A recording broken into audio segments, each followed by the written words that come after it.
is John. He hasn't worked this hard to only get this far with his cholesterol. Taken with a statin, Leqvio can lower bad cholesterol and keep it low with 2 doses a year. Side effects were injection site reaction, joint pain, urinary tract infection, diarrhea, chest cold, pain in legs or arms, and shortness of breath. With Leqvio, lowering cholesterol becomes just one more thing life throws your way. Ask your doctor about Leqvio. Lower, longer, Leqvio. Happening now. And when they turned around to try and look for my brother, he was already down. A weekend celebration at Canyon Lake taking a turn for one local family after a loved one disappears while boating. The latest on the effort to find him. A lot of people are going to be enjoying some firework displays tonight, but coming up, I'm going to tell you, you got to look out for those winds. Winds are going to be gusty. Also, temperatures going to be baking in the week ahead. Will we have any relief from the triple-digit heat? I'll have your forecast coming up.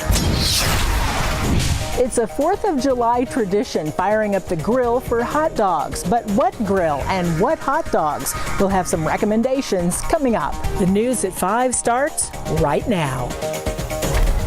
Up first at 5, a search underway at Canyon Lake this evening after a man went underwater yesterday and didn't resurface. His family now taking to social media, sharing a photo and information about his apparent drowning. Family tells us he was on a boat with his 2-year-old daughter celebrating the 4th of July. As Garrett Berger explains, the family says they believe he died a hero.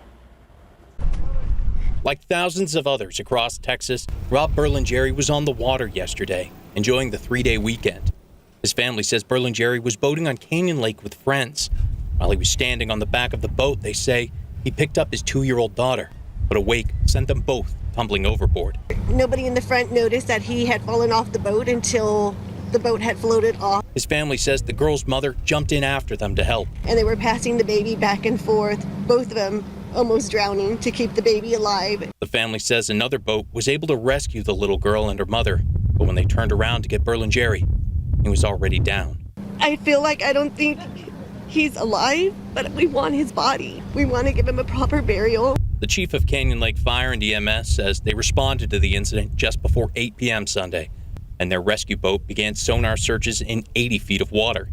Texas Parks and Wildlife says game wardens are using side-scan sonar, and a dive team is on standby for Tuesday. The department spokesperson said the search effort will continue from sunrise to sunset each day until Berlingeri is located. Him and Priscilla saved steadily their daughter's life, and he died a hero, and Priscilla's a hero too because they both saved their daughter. Garrett Berger, KSAT 12 News. Well, the 4th of July holiday, usually a day to celebrate, but for some people, this Independence Day comes with sadness and grief as it falls just 1 week from the day dozens of migrants were found in a human smuggling operation on the city's south side. The stretch of Quintana Road where that tractor trailer was found last Monday, now a memorial site. All weekend, people have been stopping by to pay their respects, and today is no different. Sandra Grace Martinez organized a community rosary today, and she says the turnout has been doubling by the day. This 4th of July, I am not in good spirits to celebrate. I'm in mourning, and so is my community.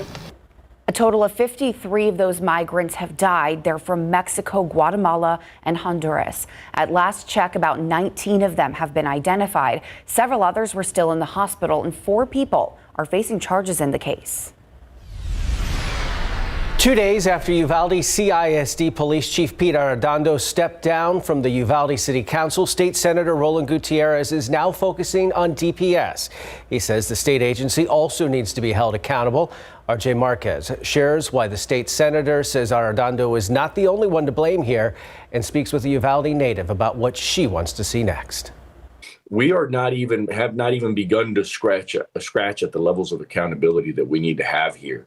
And it starts at the very top in Texas. State Senator Roland Gutierrez says in the aftermath of Pete Arredondo's resignation from Uvalde City Council, more focus needs to be placed on state agencies conducting the investigation into the Robb Elementary shooting. 91 troopers that were on scene and the 8 other agencies that were in that hallway. We need to know what kind of systemic failure happened here. Gutierrez told CNN he is suing Texas DPS for access to records charges related to the massacre. He says DPS has been quick to point the finger at Arredondo and should also be questioned. At the end of the day, we had so many DPS troopers on scene. 12 of them were, of the 19 that were in that hallway, 12 were DPS troopers. Their actions did not protect us and our kids and our community. Tina Quintanilla Taylor is the mother of a 9-year-old Robb Elementary student. She says now that Arredondo has stepped down from city council, he should be fired as district police chief. Action needs to be taken to where he no longer represents the school district and represent our children of the school district.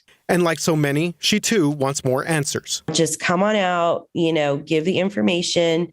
I mean, this is what we want and we deserve it. Lives were lost. RJ Marquez, KSAT 12 News. Well, tragedy strikes a 4th of July celebration in Illinois. Yeah, police there say 6 people are dead and more than 24 others injured following a shooting at a holiday parade in the Chicago suburb. ABC's Justin Finch is in Washington with the latest. On what was supposed to be a day of family celebration, horror. On a day that we came together to celebrate community and freedom, we're instead mourning the tragic loss of life and struggling with the terror that was brought upon us. Terrifying moments as shots began firing and crowds were scrambling for safety. I just remember seeing smoke on the ground. We were literally close by to where it all happened. I remember hearing shootings. Police say the suspect was firing into crowds from on top of a building. This woman says her best friend's sister was feet away from meeting up with them when she was shot. I'm sorry, for her sister, and I'm here for her, and I hope that she gets better. This man says he ran with his son to safety and saw victims wounded and bleeding and an officer cradling a child. I just saw an officer carrying him and he was just knocked out. So I pray that he fainted. Police say a rifle has been recovered and that the suspect is a white male between 18 and 20 years old. The Highland Park Parade shooting is the kind of holiday violence that the Department of Homeland Security and other law enforcement branches have been concerned about. With a busy travel weekend, fewer COVID restrictions, and larger celebrations, a heightened alert for more threats from extremists and lone wolf attackers. Illinois Governor J.B. Pritzker says his office is closely watching the situation and that state police are assisting in the investigation. Justin Finch, ABC News, Washington. Back here at home, San Antonio police are looking for the person who stabbed a man in the neck last night. Officers were called to Grant Avenue near Blanco Road around 11:30. Neighbors reported hearing people fighting and in an argument, and then seeing the victim and suspect run outside. SAPD says the victim was taken to the hospital in critical condition. The suspect got away, and at last check, he still hasn't been caught. New at 5, we have learned the name of a woman who died a little over a week ago in South Bexar County. She has been identified as 37-year-old Leonela Gaitan. She died in a crash back on June 26th off of I-35 and Benton City Road. According to the Bexar County Sheriff's Office, Gaitan crashed into an off-duty Somerset police officer who had just ended his shift. That wreck happened, trapped Gaitan inside the rolled vehicle, killing her. The officer suffering a broken leg and a cut to the face. A man is dead and a driver is facing charges following an overnight crash. According to SAPD, the crash happened on West Woodlawn near Aganeer Road around 2 this morning. The driver was reportedly driving recklessly before he lost control, hit a curb, and rolled. His passenger died. The driver, though critically injured, is facing charges. Let's take a quick look at TransGuide just to say we did on this 4th of July holiday. As you would imagine, pretty quiet out there. Most folks probably hanging out somewhere with family in a backyard waiting for the fireworks and the burgers and all that. But the roads might not be busy today, but some closures this week will likely tie up traffic at some point. Here's our traffic authority, Stephen Cavazos, with what to expect. July is here, and with it brings a whole lot of new construction areas in the Alamo City and the surrounding areas. Let's take a look at what you can expect this month. Now, beginning Tuesday, July 5th, here on US 90 in Bexar County, we're going to see metal beam guard fence installation. Now, this is actually going to start on Tuesday, July 5th and wrap up on Friday, July 8th. Starts at 9 in the morning and lasts until 5 in the afternoon. During that time, a single main lane closure in both directions right there at Montgomery Road. The work is going to continue over here off I-10 in Kendall County, and if you've driven through through there, you know there is plenty of work to be done for that bridge. Traffic shift is what we can expect on Tuesday, July 5th, wraps on Friday, July 8th. This is going to be overnight, so make sure that you are prepared from 9 in the evening to 5:30 in the morning. Various main lane closures in both directions from State Highway 46 to Scenic Loop Road. Then on Monday, July 11th, 8 in the evening to 8 in the morning, we're going to see some bridge work taking place along 281 over on the north side of San Antonio. That's when you can expect a full closure of the Overlook Parkway intersection. Now, make sure that you have your phones handy with you and open your camera app. Scan that QR code. This has the latest closures that are taking place in your area, and that's going to be very helpful in the month of July. And of course, anything else that impacts your drive time will take you directly there. Well, taking a look outside right now, you can see some puffy cumulus clouds, but they're not producing any kind of rain, and it's just plain old hot outside. It's 99 degrees out there, but it feels like 101. And yes, I checked. We have officially hit 100 a little bit earlier today. So another triple-digit day there here for us. Elsewhere, it's 96 in Bulverde, 101 in New Braunfels, 100 Port SA area, 102 in Castroville, and 100 in Pleasanton. Coming up, I'm going to have a look at that firework forecast. Something you're going to want to watch out for tonight, the wind. I'll have that forecast and, of course, an extended look at our triple-digit heat streak expected this week. Sarah? Well, the heat is not stopping people, though, from getting out to watch the city's annual 4th of July fireworks show at Woodlawn Lake tonight. Yeah, the day-long festival is a San Antonio tradition, and in true 4th of July fashion, that means getting up bright and early to grab a spot, setting up your tents, getting the barbecue ready, and then waiting for those fireworks to light up the night sky. Because it's going to get super packed and everybody's looking for a parking and a nice shady spot. I told my wife I like to come early. We used to spend a night. This is my first year, so let's see how I can hold on with the heat. The fireworks show starts at 9 o'clock tonight. The festival is free and open to the public.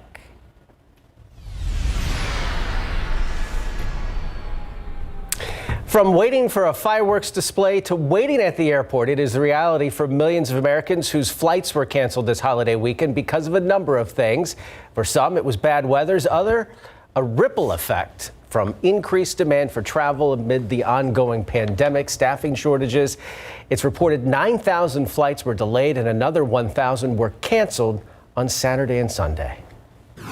My flight got canceled, but I didn't find out till I got to the gate. I spent $656 on a ticket, and now I'm still trying to find a way to get home. TSA says Friday was its busiest day since February 2020, and experts say the issues we're seeing right now likely going to stick around to the end of 2023. And what's your go-to 4th of July food? Anything. Is it hot dogs? Because for many, the celebration isn't complete without hot dogs. These days, there are many to choose from: traditional, vegan, everything in between. We take a look at what's on the market and some good options for grilling them. Isn't it vegan hot dogs? Definitely not. But we're going to learn about them.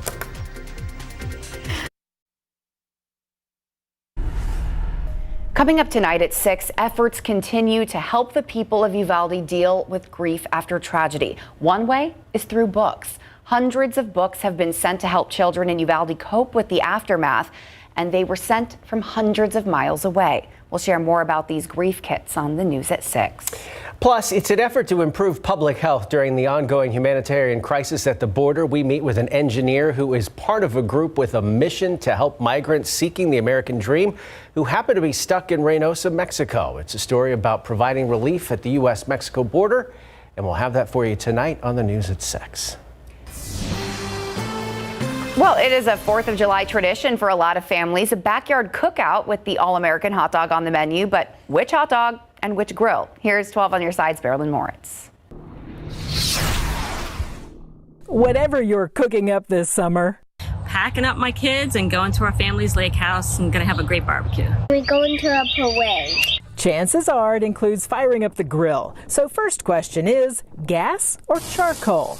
If you're going for the classic BBQ vibe, Consumer Reports' Paul Hope says charcoal. If you want that smoky barbecue flavor, I always say to go with charcoal. It takes a little longer to set up, but the flavor is well worth it. This 22-inch Weber consistently gets top ratings among kettle grills. It's $219. For more convenience and very good indirect heating, they recommend this $280 Dynaglow. But if you're headed to the beach or park, a portable gas grill travels easily. This one from Coleman got top ratings and needs only a 1-pound propane tank. The Coleman road trip is $290. So what's on the menu? Nothing says the 4th like hot dogs. Consumer Reports taste testers tried several popular names, plus some meat-free options. It was unanimous. Go for the Nathan's or Hebrew National. If you want a meatless option, there's Beyond Meat sausages or the Impossible. The meatless bratwurst from Beyond and Impossible were so good that I would actually choose them over most regular hot dogs or bratwursts. For a basic hot dog the kids tend to like, Consumer Reports says try the Oscar Mayer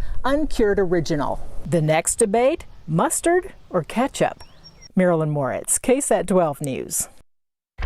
Some strong feelings about the ketchup. Yeah, in the New Yorker's household, you put ketchup on the hot dog, you are kicked out. It's happened to my sister before. Give me some chili and cheese. We're ready to rock and roll. 99 degrees, a little hot for Dad or whoever else is manning the old grill today. Ooh. Give him a cold one. Let him cool down. That's a good Hydrate while idea. you wait for the food. Yeah. That's a good idea, guys. Yeah, we got up to 100 degrees today, so it's feeling like that grill outside. Very hot around San Antonio, but hey, we're used to that heat here, and we're going to have to be used to it in the coming days, unfortunately. Let's take a look outside and see how we stacked up for the day.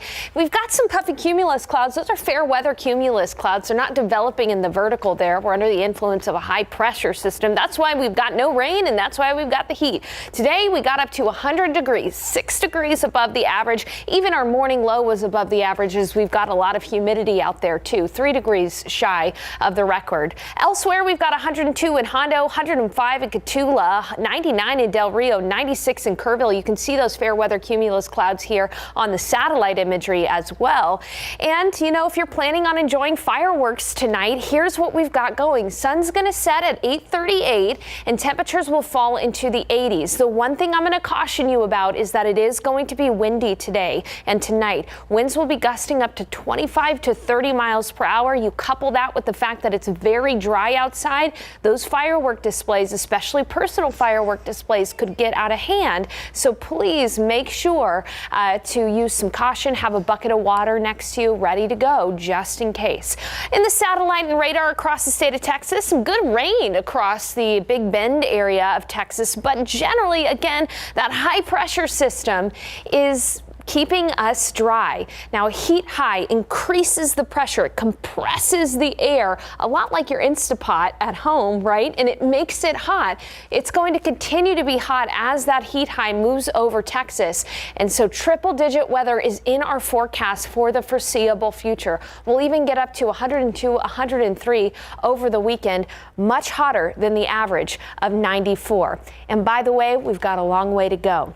Our 30-year average last 100-degree day is August 27th. So we have got a long way, all of July here and most of August to get through. And in fact, in September, it's not uncommon to see triple-digit days. Tomorrow morning, we'll be starting off with some clouds early in the morning, a lot like today, and then gradually those skies are going to clear and that temperature is going to increase. No chance for rain tomorrow because of that heat high pressing down on the air. 100 in San Antonio for the high. It'll be 103 in Pleasanton, 106 in Cotulla, 101 in Del Rio, Neighborhood View, 102 in Poteet, 100 in Seguin, 98 in Canyon Lake, just shaving off a few degrees in the higher elevations with the hill country, but it's still going to be hot everywhere you look. On top of that, it's not going to feel that great outside, too. The humidity is going to be high. Early in the morning, dew points will be oppressively high. As we head into the afternoon, they'll come down a little bit into the mid-60s, but that's still considered humid, and so it's going to feel the heat index tomorrow is going to feel anywhere from 100 to 104 around San Antonio. So it is going to be a very hot day. You know the drill. Stay hydrated. Make sure to be inside if you can and in the shade. Those winds will be gusting tomorrow up to about 20 miles per hour, waking up at 77. By noon, we'll be at 90, 100 for the high. And again, adding on to that triple-digit tally over the coming days. Hey, coming up at 6, though, I will take a check of the tropics, show you what's going on out there. When you said August 27th, whew, I know. I made a face. I'm glad it wasn't on camera. Yeah, September's also hot, too. Let's not forget that. All right, Andrew is in this holiday, and we are talking about the Spurs young guns who gets to start showing off their skills later this week. I was going to say it's kind of important for you guys to watch the Summer League this year because a lot of these players are going to be playing on the Spurs during the regular season, especially Josh Primo. We come back, we'll hear from Primo and his role moving forward with the team. Plus, Ty Summers talks about the Packers trying to get over the hump. Got that too next. It is game week for the young Spurs as they prepare to travel up to Las Vegas for the start of Summer League play. You can expect second-year point guard Joshua Primo to get a bigger role on the court this year. He might be 19 years old, but he's now one of the veterans on the team. With the loss of DeJounte Murray, a lot of fans and experts believe Primo will be one of the primary ball handlers in the regular season. He could be that guy, but Primo says ball control is more of a team effort in the Spurs system. The way we play the Spurs is a whole lot of ball handling from everybody, so I think I'll be handling the ball, Blake, Kai, even Jeremy a little bit. I think the way that they're making it this year is for everyone to be able to handle it, everyone to be able to make plays. Mitch Johnson will be the acting head coach for the Spurs Summer League squad. He led them into Vegas last year where they finished with a 1-4 record. Guys like Primo, Trey Jones, and Devin Vassell were team leaders in various statistical categories in those games and ended up playing significant minutes for San Antonio during the regular season. The results over the next couple weeks might not be all that important, but the on-court experience certainly is. Even if things don't go well, hopefully it's something we can learn from. We talked about that even as a team in terms of just enjoying and embracing the experience. Last year I think we didn't win a lot of games, but we were in a lot of close games. So we talked about how important that experience is, right? So I think for me it's just trying to find the value in all the experience in many different ways. The Spurs will open Summer League play against the Cavs this Friday at 4 p.m. Pro football coverage, powered by Davis Law Firm. Green Bay Packers linebacker Ty Summers was back in town on Saturday to lead a free football camp at his alma mater, Reagan High School. Summers is entering a contract year, and he's been a part of a lot of success in the NFL, but the Packers have yet to get over the hump in the playoffs. Last year, as the top seed, they got bounced by the 49ers at home. Summers says there's plenty of motivation this year. Having the divisional kind of stings a little more, right, with expectations being really high. But the mindset's the same, got to go and finish. And so for me, that's just, okay, the emphasis is finishing drills, finishing workout reps, finishing reps at practice. Just because, that little bit extra juice and extra effort is what's going to get us there, and that as long as everyone has that mindset, we can make it. We have all the talent in the world. I know you guys were talking about hot dogs earlier in the newscast. You're going to have I was wondering, something's missing here. I was going to say that's coming up at 6. Nathan's famous hot dog contest. A lot of drama today. All right, well, we'll look forward to that. I will start drinking the Pepto-Bismol now. We'll be right back. We're going to go get you some vegan hot dogs and do a blind taste test. I could start eating hot dogs now and wouldn't beat the champion by the time we show that story next half hour. World News is next. We'll see you back here at 6. Have a good evening.